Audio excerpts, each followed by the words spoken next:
Allez, on va la faire, on va la faire. Salut mes pirates, c'est le Capitaine Crochet. Boum, un petit boom poussif, un petit boom dépressif, parce que c'est bien la première fois que je commence une vidéo que j'ai pas vraiment envie de faire. L'année 2020. Heureusement, on va faire l'année 2020 de boxe et l'année 2020 sur la chaîne. Parce que faire le résumé de l'année 2020, cette année de comme c'est pas permis, on va essayer d'oublier. On va essayer d'oublier. Même si j'ai bien peur que 2021, on prenne le chemin. Le même chemin. Mais c'est pas grave. Allez, je me remotive. Bon, je me fais plus chier. Hein. Les lettres, elles sont à l'envers. On est en 2021. Le Captain, il vous laisse remettre dans l'ordre. C'est écrit Captain Hook Chronicles. Ok. Voilà. Donc, l'année du Captain et l'année de la boxe 2020. Allez. C'est une tradition sur la chaîne. On l'a toujours fait. Le résumé de l'année, sportivement. Et on va le faire quand même. Alors ça va être une année évidemment beaucoup plus spéciale, à part, réduite quelque part, qu'on a eu par le passé. Notamment l'année 2019 qui était une année chargée, franchement en boxe, qui était une année véritablement qui était un grand cru. Qui était un vrai grand cru de boxe. Mais, rappelez-vous, on est dans les premiers jours de janvier. La saison boxe reprend tranquillement, doucement. On est bien. Je me souviens que avec les amis, on fait même des vidéos en se disant quels vont être les grands match-up de l'année. Tu vois, on était plein d'espoir. On était plein d'espoir. Mais on n'attendait rien vraiment du mois de janvier. Et puis il y a la première affiche qu'on attendait sans attendre. Julian Williams contre Jason Rosario. Et c'est l'upset, certainement un des upsets de l'année. Hein. Je crois qu'on est le 15 janvier. Et Julian Williams, qu'on avait laissé l'année dernière, en avril 2019, qui est avec un Julian Williams qui a certainement fait la meilleure performance de sa vie, en faisant un match, en faisant une démonstration de boxe contre Jarrett Hurd, contre ce géant chez les super welter qui est Jarrett Hurd. Et Julian Williams avait fait une tellement forte impression, une maîtrise totale du combat, de la boxe, de la stratégie, qu'on se disait, bon, voilà, Julian Williams, nouveau calibre, était né en avril 2019, et il allait en être de même en 2020. Et non, patatras, ce Jason Rosario que je ne connaissais que d'un combat, où il ne m'avait pas fait forte impression, et ben il a pris sa chance à fond, en jouant la carte du boxeur agressif, du bully comme on dit, face à un Julian Williams qui en fait est reparti ce soir de janvier dans ses travers, c'est-à-dire qu'il parfois a du mal dans des combats durs, et ça a été vraiment une énorme surprise. Alors j'intuitionne, encore aujourd'hui j'intuitionne qu'il y a certainement eu un cut weight drastique de la part du clan Williams qui a certainement beaucoup penché dans la balance, mais toujours est-il que en ce mois de janvier, on nous rappelle qu'il ne faut pas prendre de haut, il ne faut pas passer à côté d'aucune date de boxe, puisque l'upset, il arrive toujours. Il arrive toujours quand on ne s'y attend pas. Voilà, donc belle surprise. William Rosario, ça a été une belle surprise, et puis il va y avoir une continuité à ce combat pendant cette année. Donc le mois de janvier commence finalement, tranquillement, il n'y a pas beaucoup de cartes, il n'y a pas beaucoup de combats, mais la première affiche, c'est un upset. Et ce mois de janvier aussi, c'est la rencontre. On lui a demandé de gagner la dernière reprise du côté d'Oscar de la Hoya. Et c'est pour ça qu'il est entreprenant. Et c'est pour ça qu'il vient de sortir.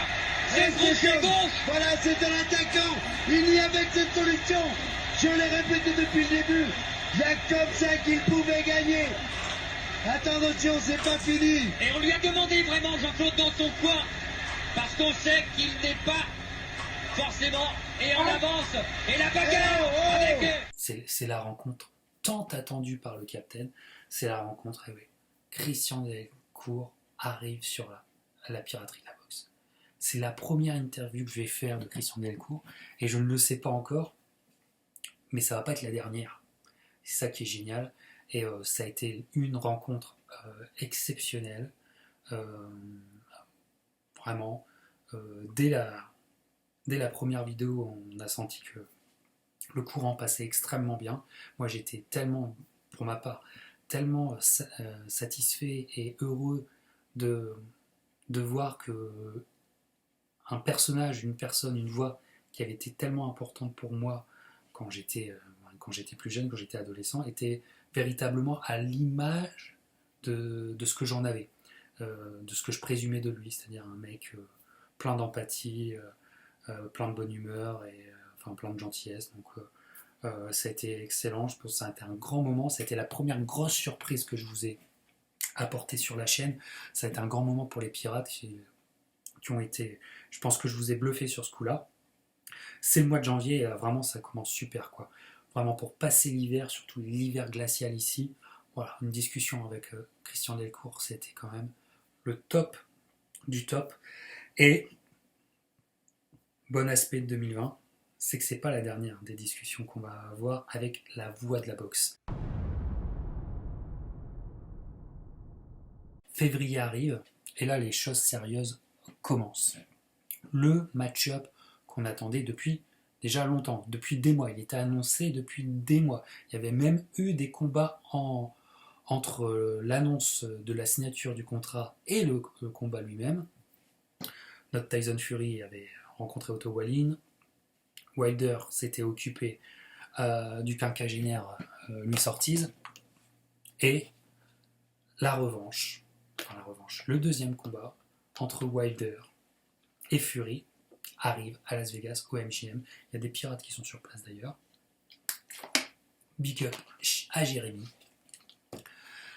Et ça a été véritablement un grand moment. Déjà, c'était un grand moment pour le sport, puisque ça a vraiment cristallisé ce qu'il reste de communauté boxe dans le monde. Là, ça a été une soirée, une soirée retentissante et une soirée en plus intéressante, puisque l'analyse boxe a été au cœur de l'enjeu de ce combat. Je suis pas peu fier de vous avoir sorti 3 semaines, si je me trompe pas, 3 semaines avant le combat, la vidéo, la stratégie Andy Lee. Andy Lee étant le stratège derrière cette grande victoire de Tyson Fury. Et dans cette vidéo, j'intuitionnais finalement que le discours de Fury, qui était très clair, qui était d'aller chercher le KO, de lui rentrer dedans, n'était pas, parce que maintenant on en a trop l'habitude, n'était pas de la parlotte, c'était pas du vent, c'était bien réel, c'était bien concret, c'est ce qui allait se passer. Et c'est parce que ça allait se passer que ça allait d'autant plus nous surprendre. Le mec allait faire ce qu'il avait dit. Et ça a été le cas. Ça a été le cas pour ce combat. Grosse démonstration. Alors, bien sûr, il faudra retenir la différence de poids. Voilà, 270 livres, si je ne m'abuse, contre 242. Vous irez vérifier. Donc, il y avait quand même un écart de poids, mais l'écart de poids n'explique pas tout. Il y a aussi une boxe d'un côté et un manque de pugilisme de l'autre qui s'est vu, ça a été criant de vérité, ça a été dur pour Deontay Wilder qui s'est comporté en guerrier sur le ring. Malheureusement, cette attitude son attitude sera bien autre en dehors du ring dès la fin du combat. On a vu un Deontay Wilder ne sachant finalement pas du tout gérer cette première défaite, une défaite lourde de conséquences, et cette première punition aussi. C'est une véritable punition qu'il a eue. Il se fait arrêter par Mark Breland, médaille olympique, champion du monde, enfin bref, Voilà. Il se fait même arrêter en lui donnant beaucoup sa chance, tu vois. Il aurait pu se faire arrêter bien avant dans le combat. Souvenez-vous, on a tendance à l'oublier, mais de mémoire, déjà au 5e round, on se posait d'énormes questions et jeter l'éponge légitimement pouvait déjà rentrer en jeu à ce moment-là. Donc, énorme victoire de Gypsy King, qui lui de son côté appuie sur une possible future grande légende dans son sport. Il faudra qu'il en fasse plus encore, mais ça c'est une date importante en tout cas pour lui. Et on a vraiment senti, tout le monde a senti qu'on était sur une date importante. Et finalement, c'est chez les poids lourds d'autant plus, faut-il l'ajouter, finalement c'est assez rare de sentir qu'on est dans un moment cristallisant qui restera et de le vivre tous ensemble. Donc finalement,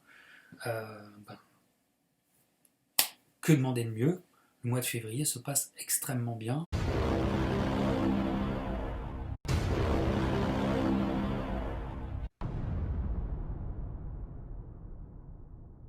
Donc je suis chaud bouillant.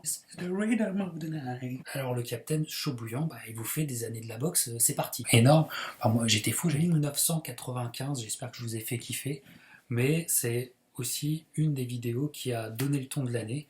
On a des vidéos historiques, référentielles, et humoristiques aussi. J'espère que je vous ai fait kiffer. Donc chaud bouillant. Le capitaine est chaud bouillant, voilà. Par contre, dans le monde,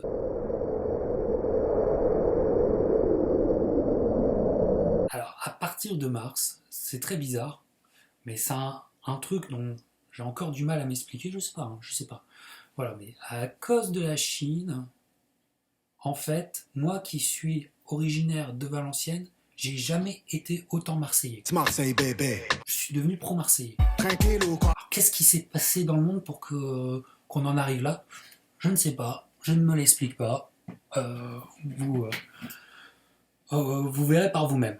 Voilà. Donc si vous avez vécu l'année 2020, peut-être que vous avez des indices. Voilà, on est en mars et donc le monde a changé. Et le sport, finalement, va être dans un arrêt total. Plus le mois avance et plus on arrive en avril et puis finalement le monde, voilà, le monde qu'on a connu, il faut le dire, s'arrête. Voilà. Alors petite anecdote, mais qui est finalement justement anecdotique face à ce qui se passe, c'est que les frontières, les voyages, tout est fermé juste 2 heures après que le capitaine ait pris son billet d'avion et son ticket pour aller voir Inoue contre Casimero à Las Vegas au Mandela Bay. On est bien, voilà. On est bien aussi, n'oublions pas, non c'était au mois de mars, excusez-moi. Voilà, le combat était pour avril, mais c'est au mois de mars qu'il se fait ça. N'oublions pas aussi que notre Tony Montana Yoka aussi, il devait faire ses grands débuts le 13 mars dans le théâtre du MSG et que ça va tomber à l'eau encore.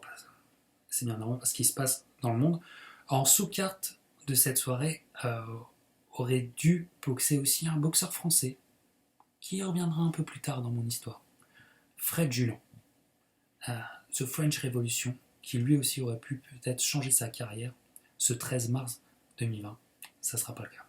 Ça ne sera pas le cas. Alors, la boxe est à l'arrêt. Le monde est à l'arrêt, donc d'autant plus la boxe, on ne sait vraiment pas comment ça va redémarrer. On a des énormes doutes. Et donc, au lieu de tergiverser, le YouTube Game, il y allait de plus belle. Et moi, pour ma part aussi, j'y suis allé de plus belle. Salut à toi, jeune entrepreneur.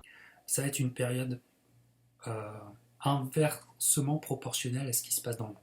Ça va être une période faste sur la chaîne avec des interviews qui vont s'enchaîner.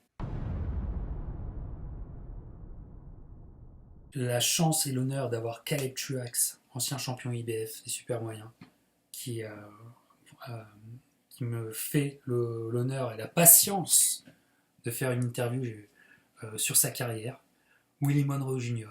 Yo, what's up? It's Willie Monroe and I'm on the Captain Hook Chronicles. On a eu Michel Soro aussi, ça c'était vraiment une des belles rencontres, et Hassan Ndam. On a aussi réussi à faire une interview avec Hassan Ndam. Alors ça, elle n'est pas piquée des hannetons parce qu'on a eu Hassan Ndam en train de marcher, dans sa voiture, chez des amis, à l'apéro, c'était exceptionnel. Mais on a réussi à le faire, bien sûr. Julien Lorcy est aussi venu nous voir. Bref, on a eu véritablement plein d'interviews qui se sont développées à ce moment-là. Et puis, c'est aussi l'avènement des discussions Hall of Fame. Avec le retour de Christian Delcourt, chaud bouillant pour parler de l'athlète qui aura finalement symbolisé et représenté sa carrière au micro, Oscar de la Hoya. Je suis accompagné de Nicolas de Culture Box et on vous fait un portrait de carrière, je pense, définitif sur Oscar. On n'est pas peu fiers de ce moment, ça a été un vrai petit événement dans notre communauté.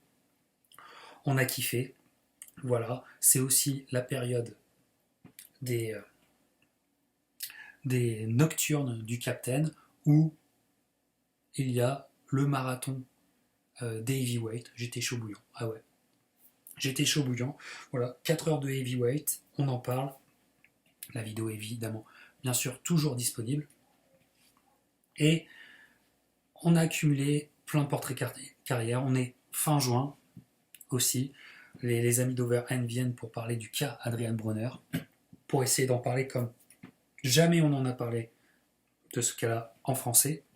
Ça a été un très très très bon moment. Et puis,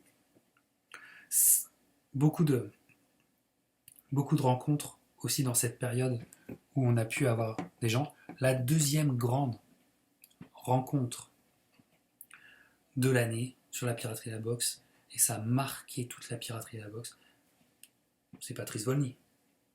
Voilà, Patrice Volny, poids moyen de Montréal, qui s'entraîne en Ontario. Il a pris des chemins de traverse, ça ne l'empêche pas d'être classé très très haut mondialement, notamment par l'IBF et la WBA si je ne m'abuse. Voilà, on est toujours comme ça à espérer de très très grands combats et de très grands noms en face de Patrice Volny. Ça se fera, j'en suis certain. Et puis ben voilà, le meilleur pote des pirates arrive sur la page. Il vous aura fait forte impression. Je pense que beaucoup de pirates de la boxe sont des fans maintenant de Patrice Volny. Et ce qui est bien avec Patrice, c'est que ça n'a pas été simplement une interview en parlant simplement une fois de lui, de sa carrière, de ses projets. Non, ça a été le plaisir de revoir Patrice venir pour parler boxe en tant que passionné.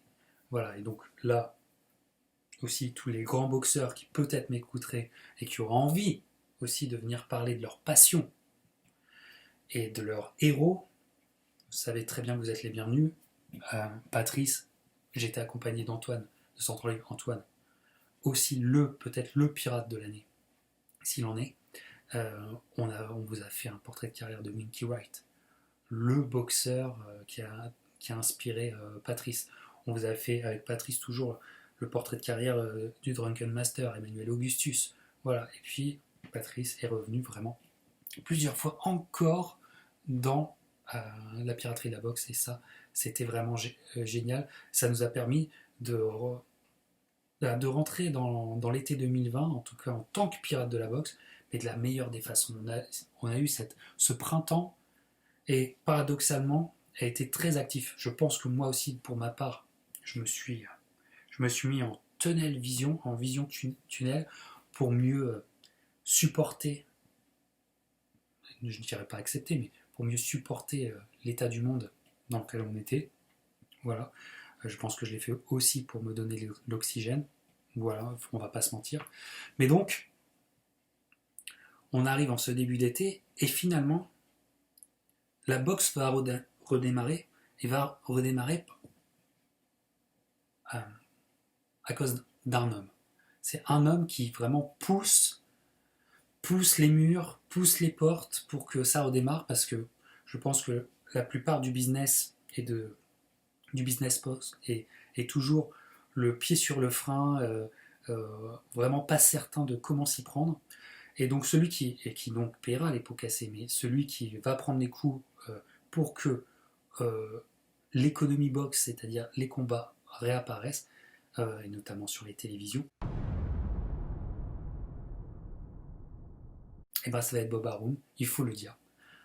Top Rank, avec le réseau ESPN, vont être ceux qui vont pousser au retour de la boxe, retour en condition COVID, hein. On se comprend, donc parfois ça nous fait bien sûr mal à notre petit cœur de pirate, mais c'est comme ça. Et ben, il faut rendre grâce à Bob Arum. Alors oui, il y avait beaucoup de mismatch ou de match-up déséquilibrés dans ces réunions qui sont accumulées cet été, semaine après semaine, tous les jeudis, parfois c'était le jeudi, le vendredi, sur ESPN, mais il y avait quand même, malgré tout, un charme, parce qu'il y avait aussi beaucoup de boxeurs plutôt anonymes qui ont boxé, avec des boxeurs qui sont encore en train d'être travaillés, qui ont pu accumuler des combats. Je pense notamment à Ramirez, l'ancien champion olympique, qui a beaucoup boxé. Je pense au Cinderella Man, excusez-moi pour ma prononciation, de l'année, qui est Clay Collard, qui a boxé, je crois, lui, 5 ou 6 fois cette année, à vérifier, avec une accumulation de victoires, lui qui vient du MMA, qui a un petit record, mais qui a un cœur gros comme ça, et qui a accumulé des victoires. Donc il y avait des petites émotions, et puis au fur et à mesure, il y a des noms qui sont apparus, qui sont venus boxer, et notamment un nom français.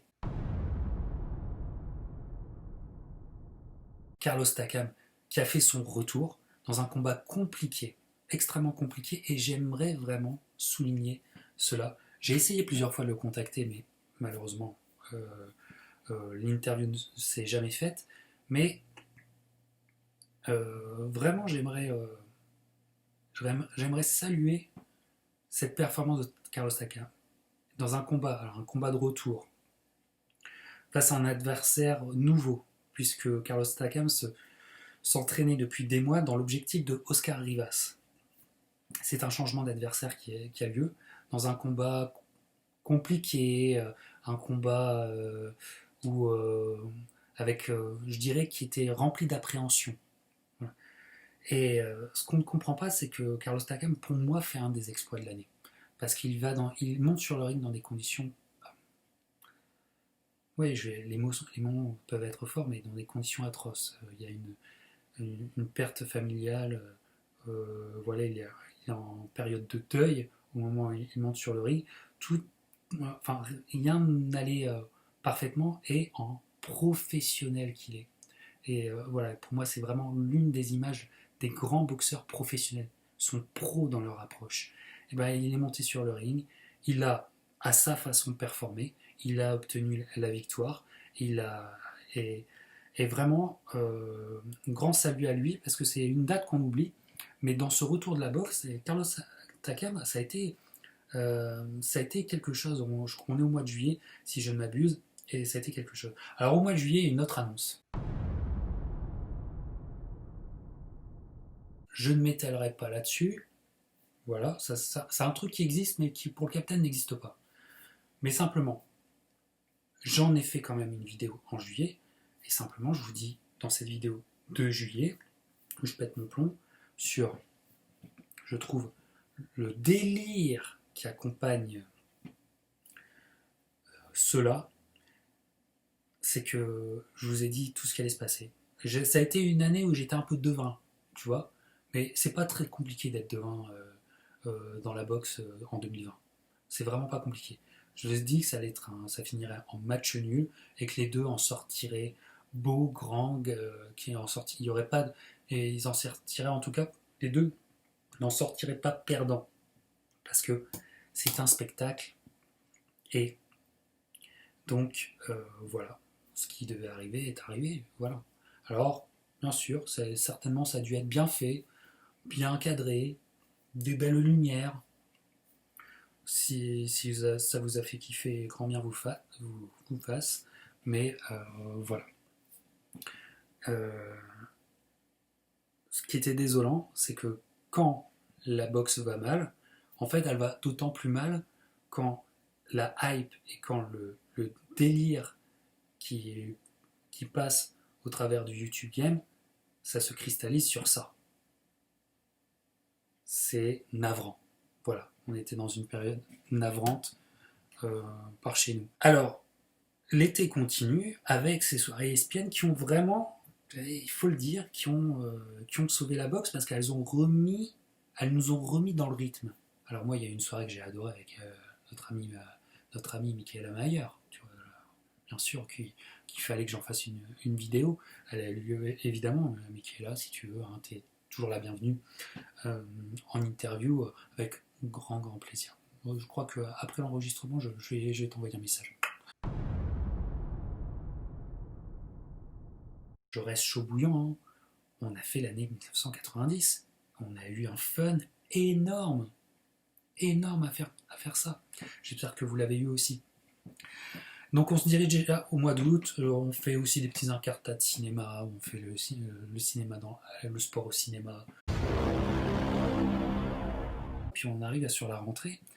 Et la rentrée, c'est aussi une émission qui a fait date. On est en septembre. Il y a aux États-Unis le retour des soirées PBC qui arrivent plus tard que les soirées Top Rank, avec le retour de la mobilette cubaine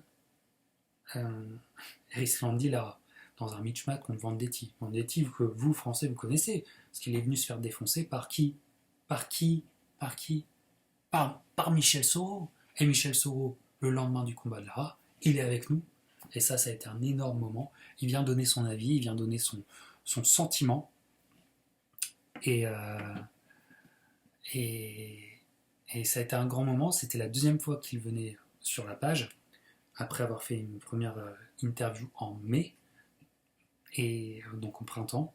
Et vraiment, j'étais accompagné de Pirate Mouche, a.k.a. Pirate Clément.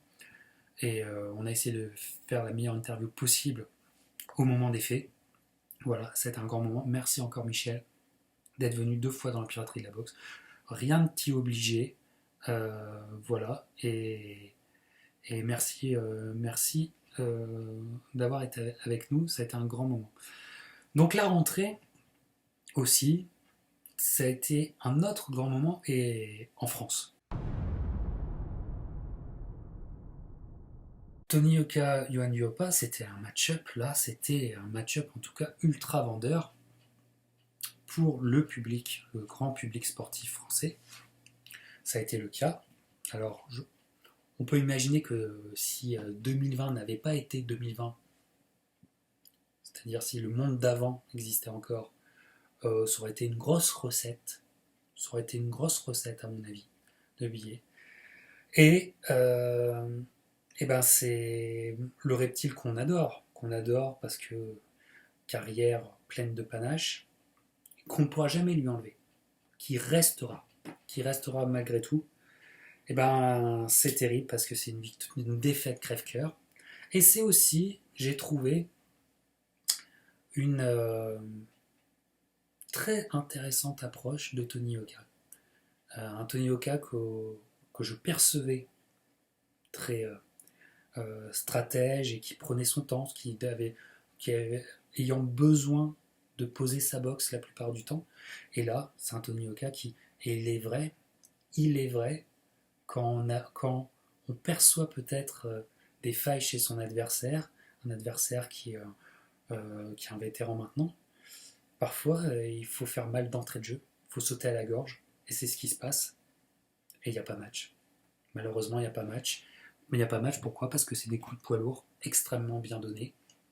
Et c'en finit là. Donc, victoire retentissante de Tony Oka. Et c'est une victoire, enfin, on a une victoire qui break. Qui break, puisque, je vous en ai fait encore une vidéo, cette victoire aura un retentissement en dehors des frontières françaises. Enfin. Enfin. L'une des meilleures soirées de l'année. Alors, il n'y en a pas eu énormément, c'est sûr, mais en termes de qualité et aussi en termes de cartes. Puisque les cartes, et c'est un pay-per-view, 75$. Puisque, et dans un marathon, hein, ça a été ultra long, plus de presque 5 heures de diffusion. Donc, c'était dur. Mais généralement, les cartes PBC sont des cartes où, pour un pay-per-view, sont des cartes, je vous l'ai déjà dit, indignes d'un pay-per-view. Wilder Fury 2, la sous-carte, c'est un peu de l'arnaque.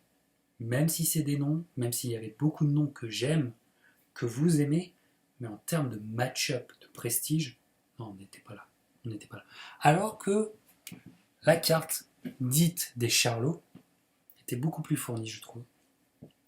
Voilà. Et puis il y a eu cette soirée qui va être une soirée qui restera dans la carrière des Charlots. C'est une soirée forte parce que c'est une soirée où il y a beaucoup de réponses. Ils démontrent leur niveau.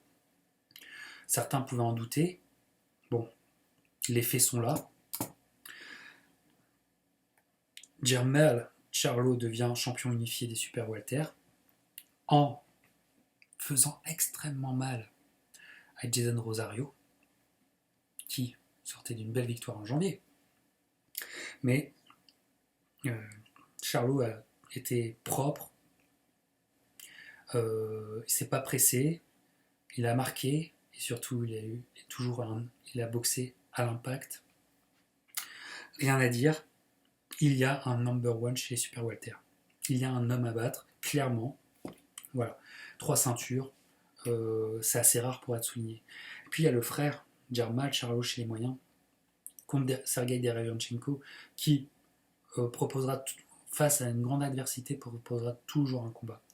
Et on a eu un excellentissime combat de boxe, de pugilisme, d'art pugilistique, où, à la boxe, Jermall Charlo a complètement dominé les débats à mes yeux, a fait mal à Derevyanchenko. Alors, Derevyanchenko a-t-il les séquelles de combats durs par le passé? C'est certainement possible, mais toujours est-il que c'est une belle victoire face à un très très bon adversaire. C'était l'un des meilleurs match-ups de l'année.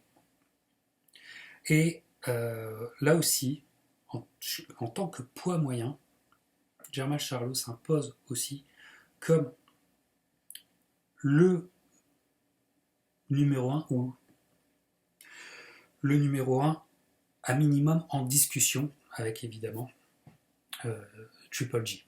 Voilà. Donc cette soirée était une soirée vraiment très bonne soirée de boxe, très bonne soirée de pugilisme. On est sur les grandes soirées ont été rares, mais il faut bien l'avouer, les soirées pay-per-view, il n'y en a pas énormément jusqu'à ce moment-là, mais les combats principaux ont vraiment tenu la baraque. Alors l'année continue, on ne lâche rien. J'accumule de mon côté cette série, les discussions Hall of Fame, et Antoine de 130 livres devient mon acolyte pour la plupart d'entre elles. On vous a fait le Fabulous Four, on vous a fait énormément qui vous ont marqué. On est d'autant plus des historiens de boxe, et cette chaîne est d'autant plus tournée histoire de boxe.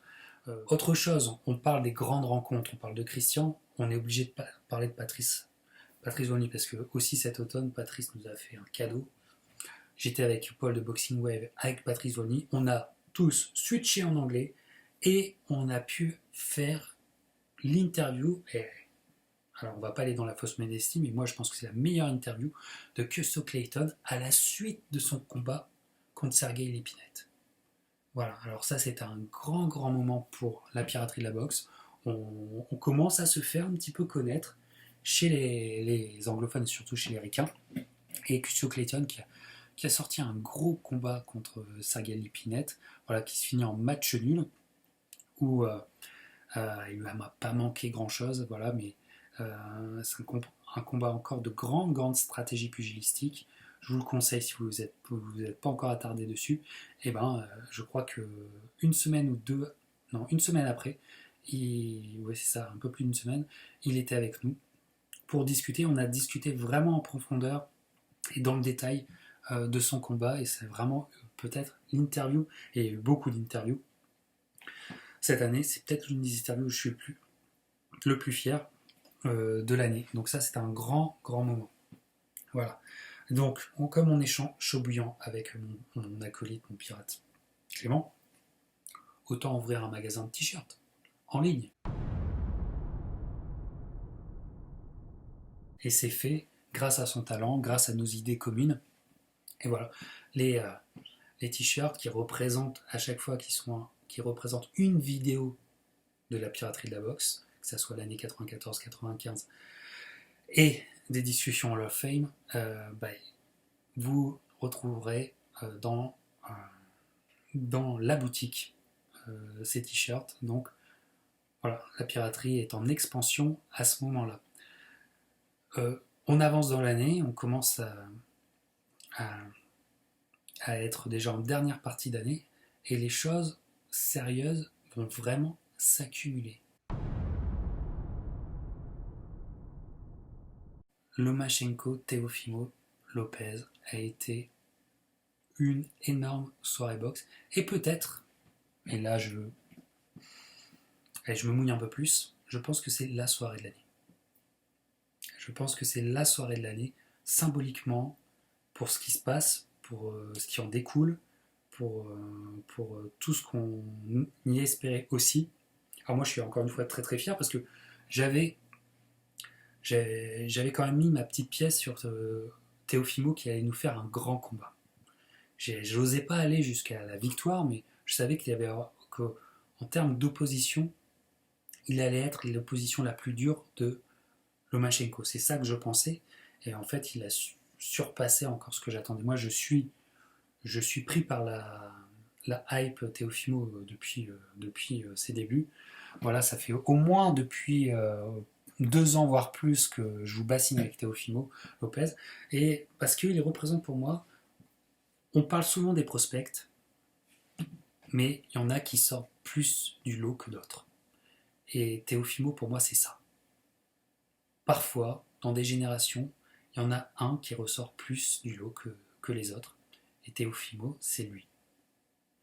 Et j'ai adoré. Et à l'image du Gypsy King, Teofimo a été grand parce que il a dit ce qu'il allait faire et il a fait ce qu'il a dit. C'est-à-dire prendre la victoire sur Lomachenko dans un combat dur, compliqué. Alors rendons grâce à Lomachenko qui veut pertinemment faire le combat, mais aussi en faisant ce combat, je crois qu'il y a une phase de Lomachenko qui possède plus de contradictions qui est apparue. Voilà. Je pense que Lomachenko voulait ce combat parce que d'une part Teofimo a réussi à rentrer dans sa tête, c'était nécessaire. Teofimo, je pense qu'il n'a pas fait ça parce que c'est dans ses habitudes de faire du trash talk, mais il était nécessaire de rentrer dans la tête de Lomachenko pour que Lomachenko ne vous évite pas. Et ce qui a été très fort, c'est que Teofimo a fait ce que faisaient tous les prospects dans l'ancien temps. C'est-à-dire de défier clairement, verbalement, le champion en place. C'était presque une tradition de mise par le passé. Et donc en faisant ça, c'est-à-dire avoir une mentalité à l'ancienne, pas se défausser ou se défiler face à la statue, face à la montagne Lomachenko, et d'y aller radicalement, droit devant, aller le chercher. Et bien finalement, il gagne complètement la mise, parce qu'il est le champion chez les légers maintenant, hein, le number one. indéniable, alors qu'il y a une très belle génération de légers. Et en faisant ça, il démontre d'une autre part que sa génération est une génération véritablement calculatrice et véritablement qui tatillonne et qui est vraiment dans le calcul, et à chaque fois le poids, faire la balance entre risque et gain. Et donc voilà, en prenant le risque maximum, eh ben, tu gagnes le maximum. J'ai aimé au travers de sa performance, cet adage soit redit de nouveau. Ça faisait longtemps que ça manquait.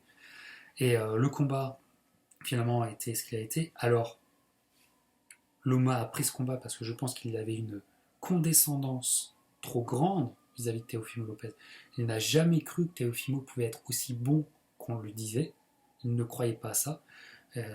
Loma a une certaine condescendance face à la compétition qui ne peut plus être cachée, et ça l'a perdu. Parce que apparemment Loma serait aussi monté sur le ring blessé, alors que c'est un nom de la boxe. Raisonnablement, il aurait pu reporter ce combat. Personne ne lui aurait voulu, surtout en 2020. Ça n'aurait pas fait scandale. Mais voilà, et donc il s'est engagé dans un combat en fait finalement qui était très dur. Les 7, voire 8 premiers rounds sont bien là pour le démontrer. Teofimo contrôle le combat, c'est ça qui est assez énorme, et surtout fait mal.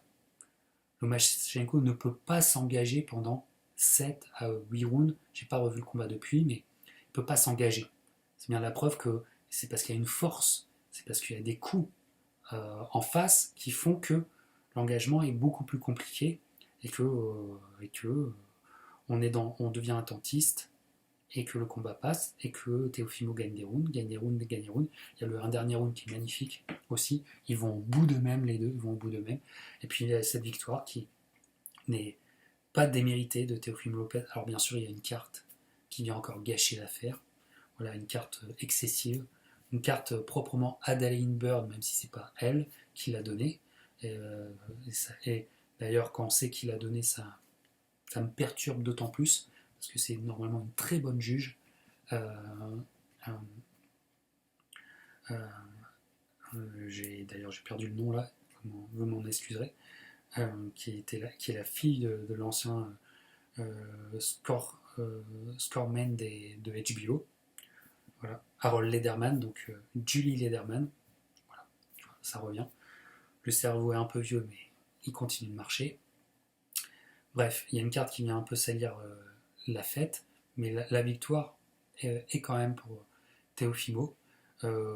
Effectivement, une revanche serait magnifique pour l'histoire de la boxe. Vraiment, ça nécessiterait une revanche. Surtout que Teofimo ne va pas rester longtemps chez les légers. Vous avez vu le blocos que c'est chez les légers. Ça a eu son gros impact aussi.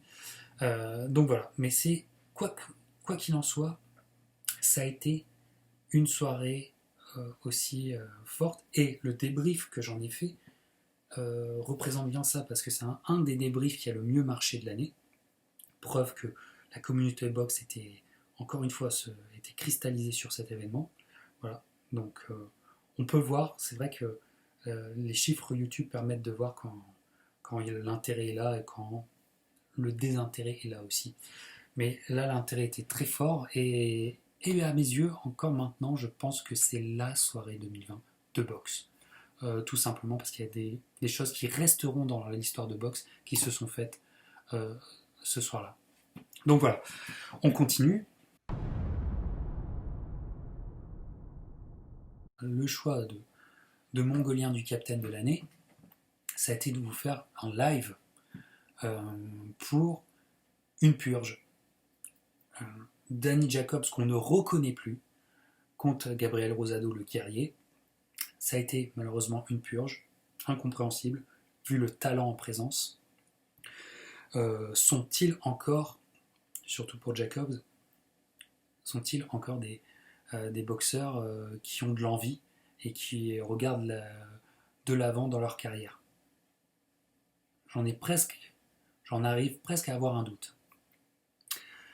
Donc, un live en pleine nuit, mais qui a été un excellent moment, qui a été sauvé par une autre rencontre de l'année. C'était Fred Julian, The French Revolution from New York City, Brooklyn, comme dirait Miles Morales de Spider-Man. Et on a passé 1h30 ensemble, donc une interview discussion finalement, je pense, peut-être la plus chill et la plus sympathique qui m'ait été donnée de faire, et peut-être pour lui aussi. Donc salut Fred si tu nous regardes. Et ça a sauvé la nuit, ça a sauvé la soirée pour encore une fois une autre interview sur la page qui sort de l'ordinaire et qui a été un vrai plaisir. Voilà, on reste dans le plaisir. Une vidéo que j'ai adoré faire, c'est sur Sport Illustrated, voilà, et l'importance de ce magazine dans les années 70-80, notamment dans la boxe, et oui, peut-être encore plus important que Ring Magazine, puisque c'était le magazine sport mainstream. J'ai adoré faire cette vidéo, donc si vous ne l'avez pas encore vue, allez-y. Puis aussi, j'ai pu, bien sûr, vous parler de ma passion pour Christie. C'est culte ici. Allez voir cette vidéo, regardez, il y a The Body qui est avec nous. Ok, le délire du Captain continue toujours. Vous savez que j'adore faire des incartades, j'adore faire des dérapages, j'adore faire du hors-sujet. J'adore ça. Et une autre vidéo que j'ai kiffé encore avec Antoine, ça a été le pirate de l'année, Antoine de 130 livres. On a fait un hors-sujet heavy metal dans les années 90, pour te dire. Voilà, on s'est amusé comme des fous avec notre ami de la fuite en vidéo. Allez vous abonner aussi. On a passé un excellentissime moment. Les vidéos s'accumulent, les discussions Hall of Fame s'accumulent avec Christian Delcourt. Voilà. Félix Trinidad, Terry Norris et d'autres, j'en passe. Ça s'accumule, c'est excellent. Et on a aussi pour beaucoup, ça a été une découverte, mais j'ai retrouvé une figure de la boxe française des années 90, puisqu'il était poids lourd, qui compétitionnait chez poids lourd, qui fait les Jeux Olympiques, qui fait une carrière américaine, c'est Christophe Mendy, qui a été avec nous. Et ça a été aussi un grand et beau moment, une belle interview qu'on a eue ensemble. Voilà, alors, on est en dernière partie de l'année, et puis finalement, les derniers match-up de l'année, le mois de décembre, dernier mois de l'année, on va accumuler 3 match-up importants pour faire le résumé de l'année. Le retour de The Truth d'Errol Spence. Alors son némésis Terence Crawford a fait une énorme impression en knockant pratiquement dès la première grosse attaque réelle Kell Brook, avec un jab hallucinant de puissance. Mais là, on s'interrogeait tous sur Errol Spence contre Danny Garcia. C'était un beau match-up. Sur le papier, c'était un beau match-up. Voilà. C'était le retour de Errol Spence. Mais, encore une fois, le pif du Captain ne vous a pas trompé. Pourquoi ? Parce que c'est un match-up prévu depuis très longtemps et qui n'a jamais été annulé ou reporté après l'accident d'Errol Spence. Errol Spence, dans sa mentalité, je retourne sur le ring, c'était toujours très clair pour le clan Spence que ça allait être contre Danny Garcia. Donc si Danny Garcia était perçu comme une menace, comme une menace ou comme une véritable inquiétude selon le clan Spence, vous pouvez être sûr pour un combat de retour, il y aurait un changement d'adversaire. Ça n'a pas été le cas. Et moi, je sentais que Danny Garcia allait être un très bon employé de PBC. Très bon employé qui allait faire au mieux bonne figure pour être à la fin bon perdant. C'est exactement ce qui s'est passé. Mais c'est ce qui a permis à Errol Spence d'accumuler du round, de se retrouver, de montrer des belles choses. Je pense qu'il a encore besoin au moins d'un combat pour nous montrer des choses en termes de force. Il n'a pas été véritablement fragilisé dans ce combat. Donc il apparaît toujours autant solide. C'est sa principale caractéristique et force. C'est justement, je me répète, la force qu'il dégage et la solidité, le rock qu'il dégage. Il dégage toujours ça, c'est vrai.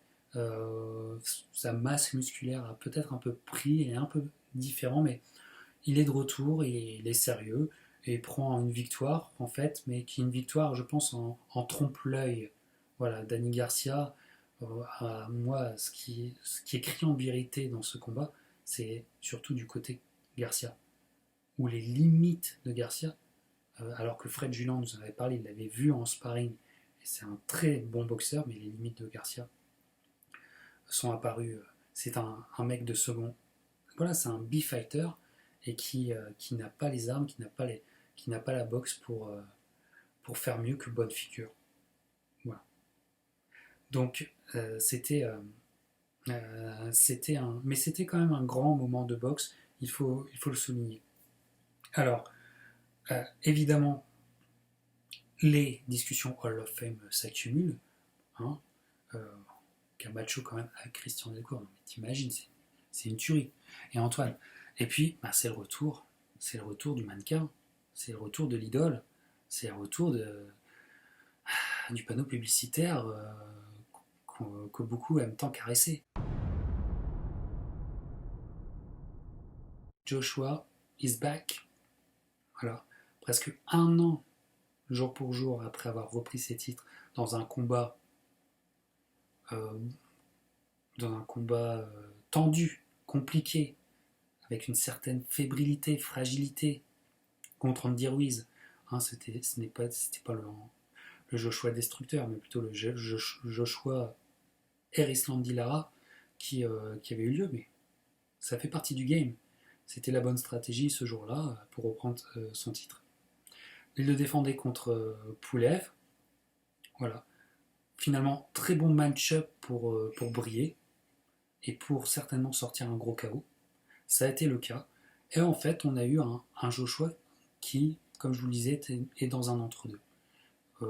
Il faut être sérieux, on n'a pas eu le Joshua craintif de décembre 2019, évidemment. Mais on n'a pas encore eu le Joshua qui passait au travers de ses adversaires sur certains rounds, comme par le passé aussi. Alors que je pense que la pauvreté pugilistique de Pulev pouvait lui permettre de vraiment lui passer au travers. Voilà. Mais on a eu un entre-deux intéressant, et surtout, je rendrai grâce à Anthony Joshua de proposer quand même un panel boxe dans son...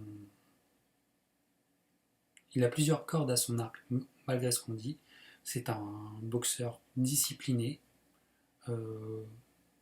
plus ou moins scolaire, on pourra dire, mais moi je pense que c'est pour un poids lourd très bien. Et donc pour le méga fight qui arrivera, espérant en 2021 ou je ne sais pas quand, je ne crierai pas avec les loups de la grosse victoire de Tyson Fury. Non. Parce que Tyson Fury affrontera là quand même un boxeur qui aura des choses à dire pugilistiquement parlant. Qui aura dans une boxe ordonnée, propre. Donc en termes de boxe, ça sera autre chose. Ça sera pas aussi simple pour Tyson Fury qu'on le dit. Voilà. Donc c'était le retour du mannequin. Vidéo qui a fait beaucoup de bruit. Il y a le top 10 all-time du Captain qui est sur la page, avec mes amis Nico de Culture Box et Antoine de 130 livres. C'était un moment pour, évidemment, c'était un prétexte pour parler de beaucoup de boxeurs qu'on aime et aussi pour délirer. D'ailleurs, aussi pour vous faire un bon délire. Je pense que vous l'avez bien compris. Voilà, ça a été une vidéo de l'année. Et puis, tant qu'à faire, parlons encore ciné, hein, avec mon ami Fouad, deuxième fois sur la chaîne. Voilà, Las Vegas au cinéma. On s'est fait plaisir. On s'est fait véritablement plaisir. Et donc, on en arrive sur la dernière soirée boxe de l'année. Canelo, qui revient contre Callum Smith, dans un match-up qui, sur le papier, nous intéressait tous. Voilà, deux physiques complètement différents. Comment allait se faire un problème d'allonge incroyable à avoir, encore une fois, sur papier. Mais tout ça, c'était sur papier. Parce que there is c'est R level, ou there is level, je sais jamais, to this game. Il y a un niveau dans le boxing game. Ça marche par niveau. Voilà. Tu as le niveau Canelo, et jamais de la vie Callum était au niveau d'un Canelo, pugilistiquement parlant. Donc, tous les problèmes sur le papier ont été de l'ordre de l'anecdotique sur le ring, de l'ordre du détail, de l'ordre de la poussière qu'on pousse d'un revers de la main. Ça a été proprement hallucinant. Ça a été proprement hallucinant. C'est une démonstration, c'est un masterclass de professeur Canelo. Alors, on aura autant de griefs qu'on veut sur le personnage Canelo. Toujours est-il que la démonstration pugilistique est là et bien là, et on s'en souviendra. Grosse démonstration qui fait que Canelo, un peu en un claquement de doigts presque, je dirais, j'exagère à peine, mais en 12 rounds de domination totale. En 12 rounds, dit, bon les gars, le numéro 1 c'est moi, arrêtez de blablater, c'est moi le taulier, merci, bonsoir. Voilà, c'est vraiment le sentiment que j'ai eu. Voilà, et puis ça posera l'éternel problème des hypes que nous-mêmes, fans de boxe, créons. Nous sommes à l'origine de beaucoup de hype sur pas mal de boxeurs, et donc c'est nous qui montons les match-up, et voilà. Mais en fait, le vrai problème de ce combat, c'est que nous n'arrivions pas à percevoir le niveau réel de Callum Smith. Et quand ça arrivait le samedi soir, et qu'on l'a vu là, bon, je pense que tout le monde est tombé de haut. Voilà. Mais bravo Canelo qui véritablement est, et je vous le disais, est le rare boxeur, et je te dirais presque d'une façon encore à mes yeux plus folle que Canelo, est maintenant un boxeur qui te fait rentrer dans la matrice. Il y a les instants matrice de Canelo. Mayweather contre Canelo avait proposé une prestation proprement matrixienne. Canelo ce soir, plus que jamais, a sa démonstration matrixienne. Et voilà comment finir l'année.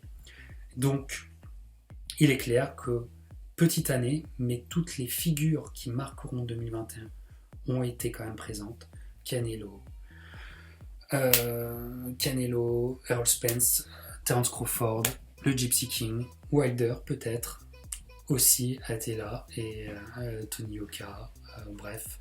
Donc, année condensée, année malgré tout, c'est ça peut-être l'exploit de 2020 en boxe, année intéressante.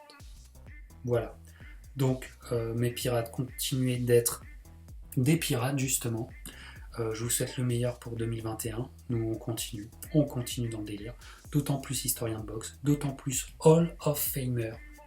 Le Hall of Fame, le temple de la renommée, sera le sujet principal de ma page cette année, et pas qu'en boxe. Voilà, pas qu'en boxe. Et le Hall of Fame sera présent. D'ailleurs, tu vois, je pourrais même dire Captain Crochet / Hall of Famer. Ce sera un bon nom pour la chaîne. On le fera pas, et t'as compris le délire. Je vous embrasse tous. Merci mes pirates pour ce résumé de l'année 2020. Que vos projets aboutissent. Surtout, continuez d'en avoir. Continuez d'avancer coûte que coûte. Et n'écoutez personne. De toute façon, on n'a plus besoin d'écouter personne. N'écoutez personne, n'écoutez que vous-même. Ciao mes pirates, et énorme énergie à vous. Et comme Canelo, un bon uppercut dans ta gueule. Boum!